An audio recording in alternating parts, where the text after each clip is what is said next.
So let's move to example number 11th. In how many ways word axioms can be arranged in a row?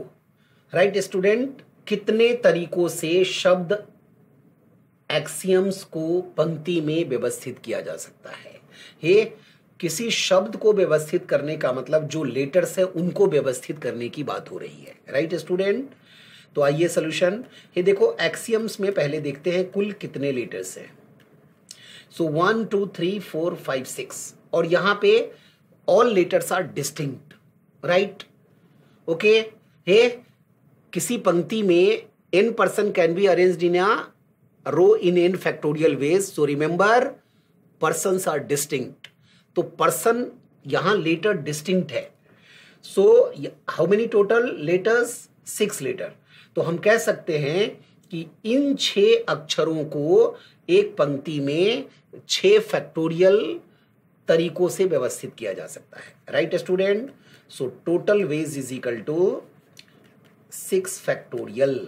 हे, ये कैसे पता चला? क्योंकि axioms consist of 6 letters, all are distinct. So 6 factorial means 6 गुने 5 गुने 4 गुने 3 गुने 2 गुने 1।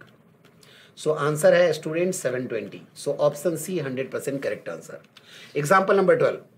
इन how many ways word axioms can be arranged in a row if all vowels comes together? कितने तरीकों से शब्द एक्सियम्स को व्यवस्थित किया जा सकता है यदि सभी वॉवेल्स एक साथ आए? राइट स्टूडेंट, तो एक्सियम्स में हम पहले देखते हैं कि कुल 6 लेटर्स है, 6 लेटर्स है, टोटल 6 लेटर्स है। राइट स्टूडेंट, अब देखो इसमें जो वॉवेल्स है ए है, आई है और ओ है। तो ए, आई और ओ को हम एक साथ रख रहे हैं और इसको हम एक यूनिट एज्यूम कर रहे हैं अभी। तो बचे कितने? और ये अब बचा हमारे पास एक्स, एम और एस। तो ये 3 जो है 3 और लेटर है। सो 1 यूनिट प्लस 3, टोटल कितने यूनिट्स हो जाएंगे? 4 units. Right student, so see here total ways. He can be arranged in a row if all vowels comes together. देखो ये ए आई ओ को हमने अभी कुछ देर के लिए एक इकाई मान लिया, बाकी के 3 means total 4 units. So 4 units can be arranged in a row. 4 इकाई को एक पंक्ति में 4 फैक्टोरियल तरीकों से व्यवस्थित किया जा सकता है। इनटू, अब जो 3 वॉवेल ए आई और ओ है वो आपस में भी अरेंज किए जा सकते हैं। कितने तरीकों से? 3 letters in 3 factorial ways. So into 3 factorial. Right student, so answer आ गया 4 into 3 into 2 into 1। Right, into 3 into 2 into 1। So 4 3 जा 12, 2 जा 24, इंटू 3 2 जा 6।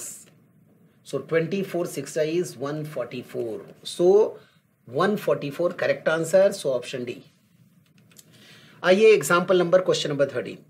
Example number 13। In how many ways word axioms can be arranged in a row if all vowels does not comes together? शब्द axioms को कुल कितने तरीकों से व्यवस्थित किया जा सकता है यदि सभी वॉवेल्स एक साथ न आए?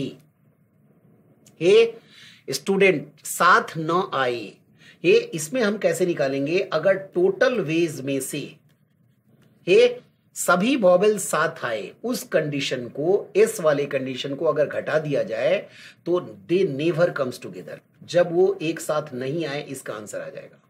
हे never is equal to total ways minus of S. Hey देखो, so see answer total ways, final answer of this question.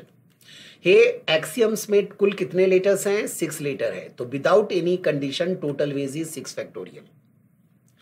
And when all vowels comes together वाले केस को माइनस करेंगे। तो अभी हमने एग्जांपल नंबर 12 डिस्कस किया था। Right, so 4 factorial into 3 factorial. Right, so answer है student 720 minus 144। Yes student, so let's subtract 144 from 720। सो 10 माइनस 4 हो गया 6। राइट, यहां पे 1 बचा, 1 का मतलब 11, 11 माइनस 4 इज 7। और फिर यहाँ पे 6 बचा, 6 minus 1 is 5। So 576। Right student, so correct answer is 576। Okay, अभी तक हम लोगों ने क्या क्या सीखा? अभी तक हम लोगों ने सीखा, पहला टॉपिक डिस्कस किया फंडामेंटल प्रिंसिपल ऑफ काउंटिंग और उससे रिलेटेड बहुत सारे एग्जाम्पल। फिर सेकंड टॉपिक हम लोगों ने डिस्कस किया बेसिक्स ऑफ परमुटेशन। ये बेसिक्स ऑफ परमुटेशन में अभी तक हम लोगों ने क्या सीखा कि कैसे बेसिक लेवल के क्वेश्चन को, इजी और एवरेज लेवल को क्वेश्चन को विदाउट फॉर्मूला सॉल्व किया जा सकता है। Right student? ओके,